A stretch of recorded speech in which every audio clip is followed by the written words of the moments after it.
follow-ups, one on each side of the Atlantic. Is there a danger that Europe, after this Brexit vote, will turn inward, focus increasingly on its own problems and its own turmoil, and be less active in the world? Well, I think that the best way to think about this is a pause button has been pressed on the project of full European integration. I would not overstate it. There's been a little bit of hysteria post-Brexit vote, as if somehow NATO's gone and the transatlantic alliance is dissolving and every country is rushing off to its own corner. That's not what's happening. What's happening is that you had a European project that was probably moving faster and without as much consensus as it should have. You have a monetary union, although England wasn't a part of that, that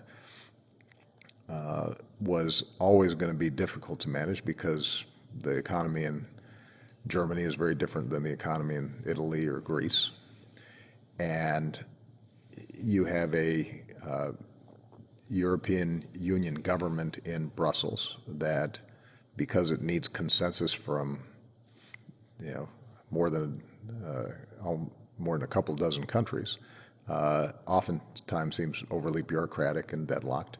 And I think this will be a moment in which all of Europe says, all right, let's take a breath and let's figure out how do we maintain some of our national identities, how do we preserve the benefits of integration, and how do we deal with some of the frustrations that our own voters are feeling. But the basic core values of Europe, the tenets of liberal market-based democracies, those aren't changing. The interests that we have in common with Europe remain the same, and our concerns internationally are the same. So Europe can't afford to turn inward. They're going to have to worry about working with us on the Middle East. They're going to have to worry about us working together to deal with an aggressive Russia. They're going to have to deal with us with respect to how do we continue to uphold international rules and norms around the world that have served both the U.S. and Europe very well. And so I don't anticipate that there's going to be major cataclysmic changes as a consequence of this. Keep in mind that Norway is not a member of the European Union, but Norway is one of our closest allies. They align themselves on almost every issue with Europe and us. They are a place that is continually supporting the kinds of initiatives internationally that we support.